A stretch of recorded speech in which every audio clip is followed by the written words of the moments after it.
Hello. I decided to record a couple videos about personal boundaries. I think this topic is very important, seems like very important right now for a lot of people, including my clients and even partially myself. So I thought I would share my knowledge on personal boundaries. So I will do 3 videos on this subject. The first video will be general information, the second one will be healthy and unhealthy boundaries, and the third video will be how to keep the healthy and energetically correct boundaries. And I hope it will be useful for you, because boundaries are important. Even though a self-sufficient person doesn't really need boundaries, we are not fully self-sufficient yet. And if you have this kind of question, this request to your subconscious, how can I build boundaries, how can I have healthy boundaries, that means that you are not exactly self-sufficient. And I'm going to go over what will be a healthy boundaries and how would a self-sufficient person feel. So ideally your boundaries are intact and they just soft, like they're energetically soft, and anybody can go in and out, and you welcome and you let people out, and it doesn't harm your energy anyhow. Now, if you feel bothered by others, if you feel like your energy is getting abused, that means that your borders are not as soft and not as flexible and not as healthy. So why I also decided to speak about this, because it was a topic for me for a long time, like a very heated subject that I was very concerned. Like I was really wanted to get to the core. Like I wanted to have this extremely healthy boundaries. I wanted to feel extremely strong. I wanted to socialize with people and feel in power. And when I was going through my kind of through my development, at one point I drove my mentors crazy, because this was my request. When they were asking me, well, what do you want, like what do you want to work on, I would tell them I want a healthy boundaries. It was like all the time I would tell every single mentor, no matter whether it was an energy mentor or tantra mentor or feminine coach or anybody else, I was telling the same thing. I want healthy goals. Why did I feel like my boundaries were not were not that healthy and they were abused? Because first of all, I was exhausted by people in my surrounding, even though I liked them. Obviously these were my friends, my relatives, these were my colleagues, but I still was very bothered. I didn't feel this kind of inspiration when I was around them. Even when I felt a little inspiration, at one point I felt like something was going wrong. And I also felt like maybe sometimes I couldn't say no to them, like they would abuse me maybe because I was the one who couldn't say no or express my feelings. So I felt like if I will be able to create this kind of boundaries around me, that would not happen, and all the relationship will just heal on their own. The same was actually with my in my relationship with men. I would allow them to kind of to get too close, and then almost not literally, but almost abuse the fact that I'm attached to them. So, but again, it was not their fault, it was my fault, because I never expressed what I like, what I don't like, and I was always kind of afraid to say no. So for me, personal boundaries is a very is a very important subject, and I think in any person's development it is crucial to understand what the personal boundaries are and what to do to have them healthy. In the as you will find out, it has nothing to do with really with doing something outside. It's something new to work on inside, and that's what we're going to do. So I had quite a journey to get to a healthy personal boundaries. And I remember that I was going kind of crazy about it. I wanted to, this was like my my goal in life, to kind of have healthy personal boundaries. Then I had a mentor, and she mentioned something to me that I already mentioned. She said, why are you so obsessed with boundaries? A self-sufficient person doesn't need boundaries. And it made me think. It really clicked in me, and I'm like, maybe I'm not self-sufficient then. Maybe I shouldn't be thinking about boundaries. Maybe I should think about how to become self-sufficient. And I kind of, like, there was a pause. You see, I was so obsessed with boundaries that I was constantly thinking about it. So when she told me I don't have to, my brain like froze a little bit, and I started thinking, maybe my focus is should be in a different direction.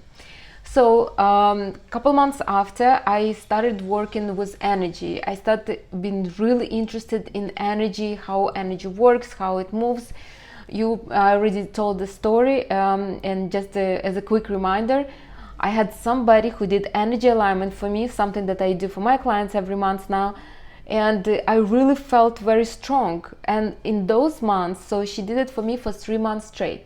In those months when she did this energy alignment, I didn't feel like I had problems with boundaries or with people or with friends or with men. I felt like everything is very harmonious. So I kind of forgot about that topic completely. At that moment, I started being interested in the subject of energy. I felt like I could become very powerful if I will learn how to move and manipulate energy within me and outside of me. So I started working with energy. I became a Reiki practitioner, first level, then second, then third, and I noticed that my relationship became different. That relationship with men, with my friends, with colleagues, even with my clients, became completely different. Hardly ever anybody would just overstep my welcome. People were very cautious about what they could say me. They were very cautious about making me displeased or making me unhappy. I noticed it. It's been like a couple years, and I noticed at that moment, it was a couple years. Now it's been like, I don't know, maybe 7-8 years. But I noticed that that everything changed. That even though I was not working on my boundaries, I was working on my energy, but everything seems to shift, and it seems like my long-awaited dream came true. I actually was able to build a relationship without sacrificing the relationship, but making them healthier and more rewarding. Now, and that made me think, maybe I didn't have to work on my boundaries. Maybe I should have worked on my energy. And that's exactly what happened. Now, you would ask me, well, Anastasia, why did you even had problems with energy or with boundaries? Well, because I'm energy of water, and as energy of water, as a feminine energy, and I will speak about this a little later, I'm very empathetic and receptive. So energy of water people usually get the most abuse in their life. All those women that you see that getting abused by their men, doing everything for others and never get nothing back, these are usually energy of water, sometimes energy of earth. So that was my kind of lesson. I needed to set boundaries not only for people around me, but also for myself. And I will explain this a little later. So why did I even wanted to protect my space? Why did it bother me? I mean, I could have lived like this. Obviously, I lived till I was like 32, I think, at that moment. And why couldn't I just continue living? Why was it bothering me so much? Well, because every one of us has an aura.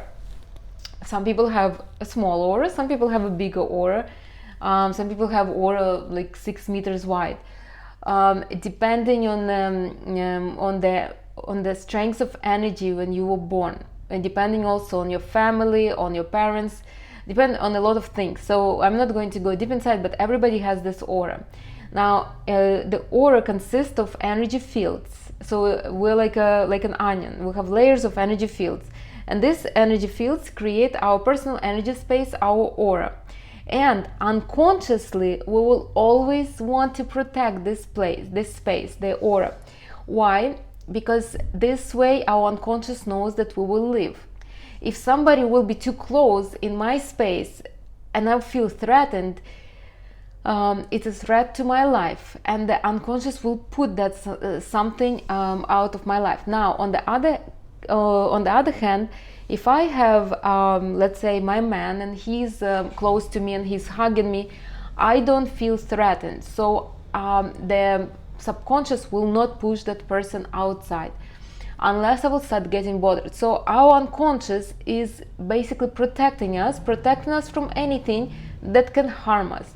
It is unconscious. We always will protect our energy space and our physical space. So our physical body is only one layer.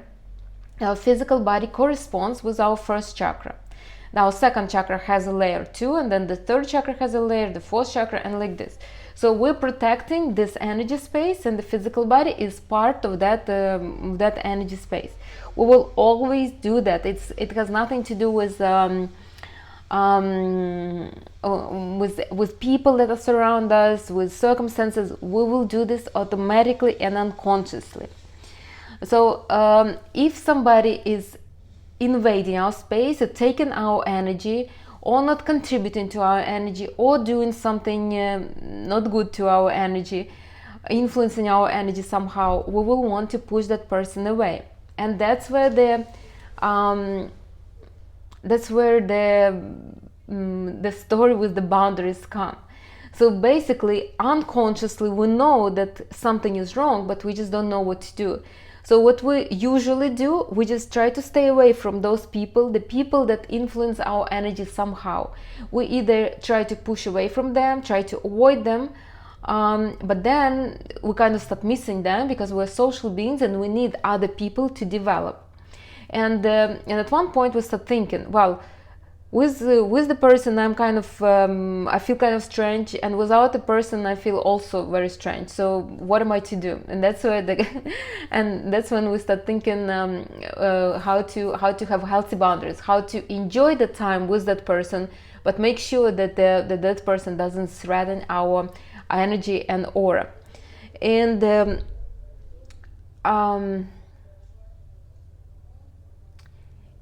and if you think that this might be not true, might not be completely, it's your choice to think like this. But I will tell you my story, not my story, but my story as a Reiki master. So our unconscious basically needs to keep us alive. Our mind is programmed to keep us alive, so it's always looking for threat. A mind is a worker of our own consciousness. We're consciousness in a physical body, basically. And this physical body needs to stay alive to experience life, to have to develop, to experience life. Now, I'm as a Reiki practitioner, I work with people's energy. I do energy alignment every month. In the beginning of the month, if you want to, I can put you into. I don't take everybody, but I take. And I don't work with too many people. I work with maybe 5-6 people the most every month. So, and what I do, I connect to their higher self, and I can see their aura, so how big it is, whether it's small or big or whatever, and I work with that aura. I make sure that aura is mended, that the energy is, I fill it up with pure energy, and I mend the energy that's already inside. So, just so you know how selfish and self-centered our consciousness is. When I connect to the higher self, so it's somewhere over here, somewhere even above the other person. When I connect, and if the person has an energy space like this and not enough energy, that consciousness will try to grab my energy. So it will be like a hungry animal trying to grab the energy to keep the person alive. And it's normal. I know it's normal. I don't believe that they want to harm me. I know that it's just normal. Me as a Reiki master, I have to be strong enough to hold their energy in place, to hold my energy in place, and transfer pure energy from outside through myself into the other person's higher self. So I want you to understand that our consciousness will always look out for ourselves, no matter whether we will harm others or not. We still will always look for ourselves. So that's why when the question about the borders, the personal boundaries come up, it is absolutely normal to kind of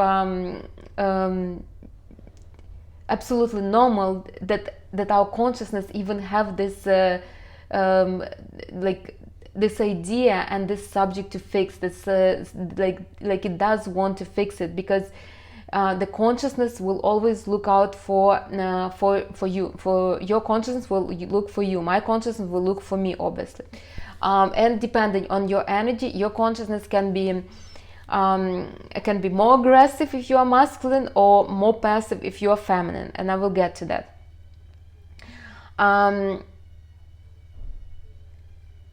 So healthy personal boundaries are set on their own. You don't have to kind of to build the walls around you. Healthy personal boundaries are on their own. So our aura has our energy, depending on how thick or thin our energy is, how damaged our energy is, our aura is either thick or thin. And it has like some kind of like invisible little border. It's, again, you couldn't touch it, you can hardly see it. It's like a little grayish than all the other area. But it depends on the energy inside. So for example, if all my energy centers are good, if they are all developed, all my energy fields are also strong. If all my energy fields are strong, my onion is very strong, my aura is very strong. Now, if one of my energy fields are weak, another is weak, then my energy field will become weaker, because there's not enough layers to have it strong. Or for example, if I only operate like a lot of women operate on third chakra, on masculine energy, and all the rest of chakras are weak, it makes the whole aura weak. So it makes it aggressive, very hard, because it's energy of fire, but it's not balanced, it's not strong. So that's when we start having issues with the personal boundaries. For example, if I was a little kid and I had my own toys, and then somebody in the kindergarten would tell me, Anastasia, why don't you share your toys with this girl? And I'll tell, no, I don't want to share the toys. I want to play with the toys myself. And they would be, and the teacher would be like, yeah, but you're selfish, you should give it to. So she will force me to give the toys to the other child, not explaining me why I should do that. At that moment, I would feel that I'm not good enough for those toys, that the other person is better than I am. What will happen to me? I will basically, my heart chakra will start closing. It will become weaker and weaker and weaker. Again, next time somebody will ask me to share toys with somebody else, I will just do it. I wouldn't even argue, because somebody already told me that I am a selfish person, kind of. Again, because I'm a child. Now, if I'm a grown up, I will question it. But when you're a child, you hardly ever question something, especially if the parents are not supporting you, but supporting the teacher. So now I'm grown up and my heart chakra is kind of closed, and my boundaries are overstepped. So every time I give something to another person, instead of giving it to myself, I'm making my boundaries weaker and weaker.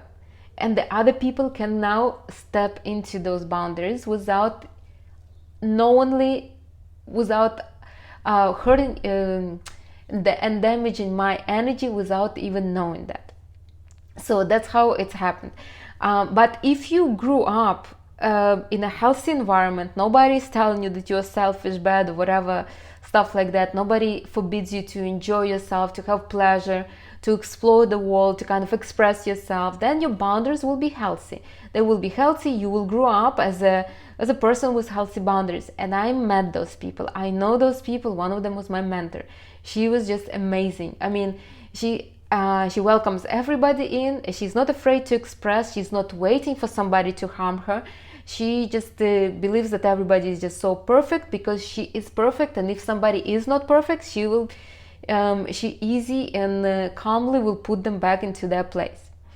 You don't need to worry. Basically, the personal boundaries will set on their own. Now, if they are not if they are not set on their own, if you know that your boundaries are somewhat damaged and are not as good as you want them to be, then you will have to work on that, and we will get to that point. But ideally, personal boundaries will be set on their own, and they will, once you start working with their energy, they will just kind of will be set on their own. Exactly what happened with me when I got so interested in the energy kind of world. I became a Reiki master. I mean, I couldn't go out, I couldn't drink, because now I'm a Reiki practitioner. So I was spending my evenings basically working with energy, moving it around, moving it within me, was outside of me.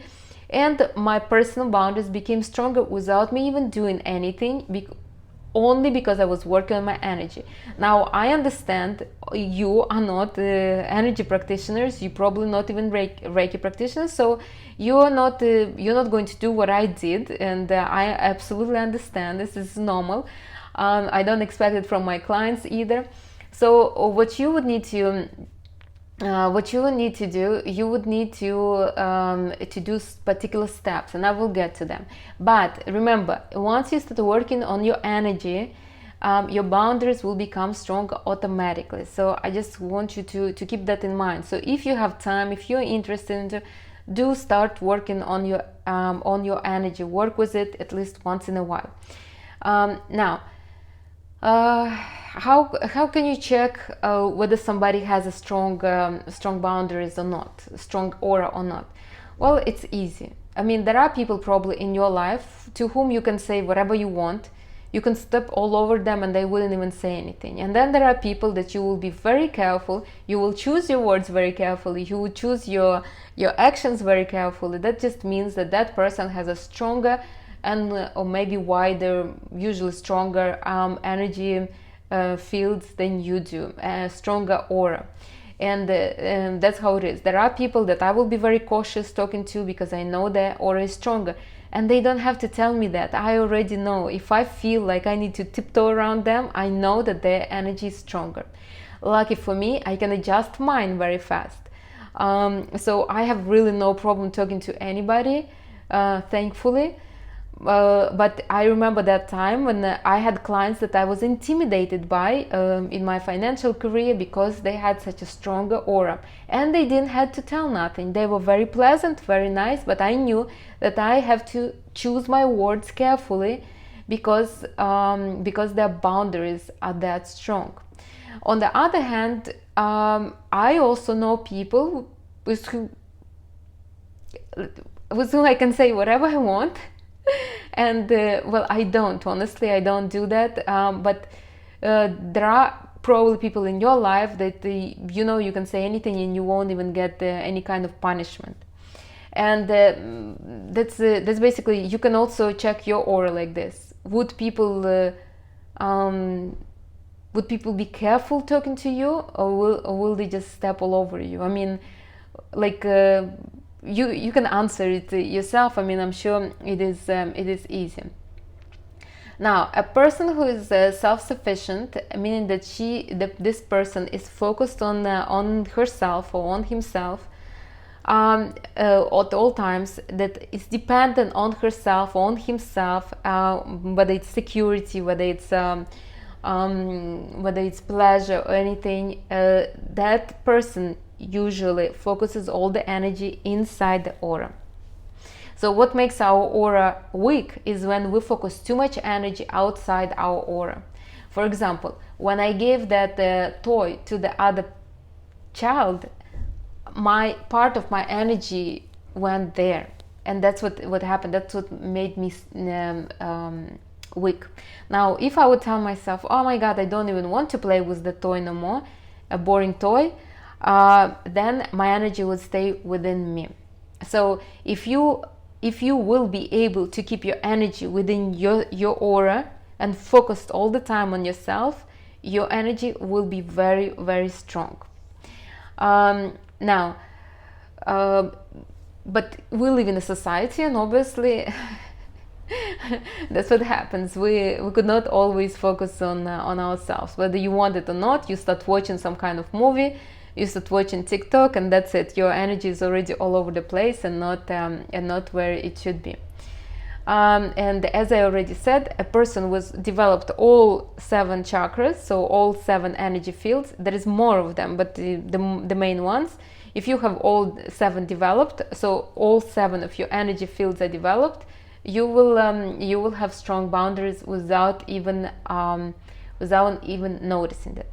Okay, so this was the basic information about boundaries. In the next video, I will tell you what are strong and weak boundaries, what are healthy and unhealthy boundaries, and what are the boundaries depending on your energy. What would be your problems with the boundaries depending on your energy, whether you're masculine or feminine energy.